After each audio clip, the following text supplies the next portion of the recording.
Hozir ko'pchilik sun'iy intellekt Gemini, ChatGPT yoki Cloud orqali trading, investitsiya ma'lumotlarini o'rganishyapti. Ana shu joyda tekshirishyapti. Lekin sun'iy intellekt bunchalik zo'r emasligini, super intellekt emas, shunchaki qaysidir ma'lumotlarda qo'pol qilib aytganda to'poyligini sizlarga aytib beraman. Ya'ni bu sun'iy intellektlar ma'lumotlarni o'zi o'ylab topmaydi yoki o'zi tekshirmaydi, u internetdagi ma'lumotlarni tekshiradi.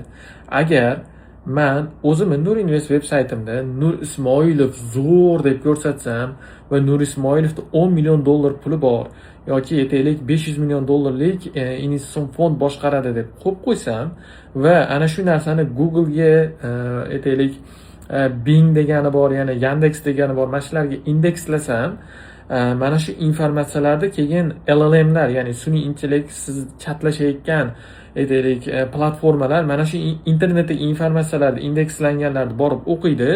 Qarasa Nur Muhammad to'g'risida informatsiya berilgan. Nur Muhammad Ismoilov 500 million dollarlik fond boshqaryapti degan narsani sizga olib kelib beradi. Siz o'ylaysiz, sun'iy intellekt ko'rsatdi, ha, demak bu to'g'ri ekan. Yo'q, men shunchaki aldadim. Internetga yolg'on ma'lumot qo'ydim.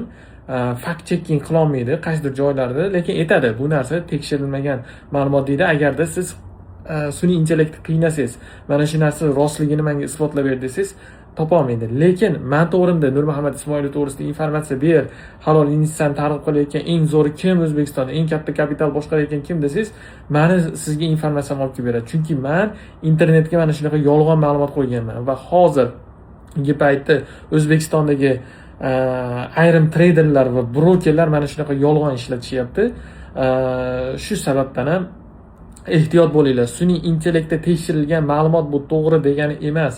Sun'iy intellekt, mana bu ChatGPT, mana bular shunchaki internetdagi ma'lumotlarni scrape qilib olib kelib beradi sizga. U fact checking doim ham qila olmaydi. Qila olmaganini ham sizga olib kelib beraveradi. Gallyutsinatsiya degan narsasi bor. Noto'g'ri ma'lumotlar berishligi mumkin. Shu jihatdan ChatGPT bergan ma'lumotga ishonib, "Voy, men bu trader, bu guru ekan, bu aytaylik daho ekan yoki mana bunaqa katta kapitali bor ekan, katta puli bor ekan" demanglar. Chunki internetda yolg'on ma'lumot qo'ysangiz ham, mana shu sun'iy intellektlar u indekslangan bo'lsa, shunda olib kelib o'sha narsani sizga beraveradi. U informatsiya tashib beruvchi, sizga izlanishingizni osonlashtirib beruvchi, lekin informatsiyangiz to'g'riligini tasdiqlovchi manba hisoblanmaydi. Ana shu narsani siz o'zingiz tekshirishingiz kerak. Tasdiqlash uchun siz albatta kompaniyani o'rganishingiz kerak bo'ladi. U pullar qayerda, haqiqatan bu pul topganmi, audit qilinganmi, qonuniymi bu pullar? Mana shular sanalarda hammasini tekshirishingiz kerak. Shuning uchun bunaqangi yolg'on platformalarga ishonib, to'g'ri, platformadagi yolg'on ma'lumotlarga ishonib qolmanglar. Bu platformalar sizga tasdiqlovchi manba hisoblanmaydi, dalil emas.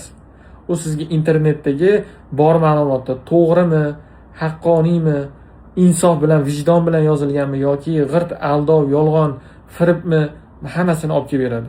Shuning uchun mana shu videoda aniq o'zingiz yaqinlaringizga jo'natib qo'ying. Trading bilan shug'ullanayotgan, investitsiya bilan shug'ullanmoqchi bo'layotgan.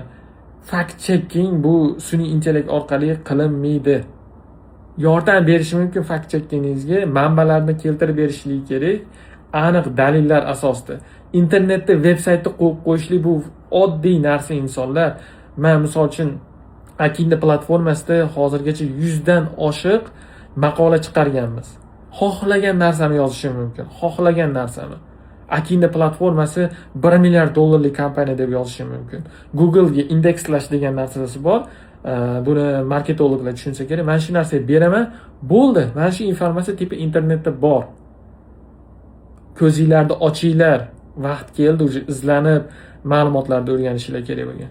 Mana shu narsalar yoritib berayotgan 1-2 blogerlar bor. Bloger deymizmi yoki patriot deymizmi? Mana shu insonlarga kattakon rahmat. Mana shunaqa informatsiyalarni ochiqlab berayotgan. Xudo xohlasa ular bilan ham jonli efirlarda qilamiz.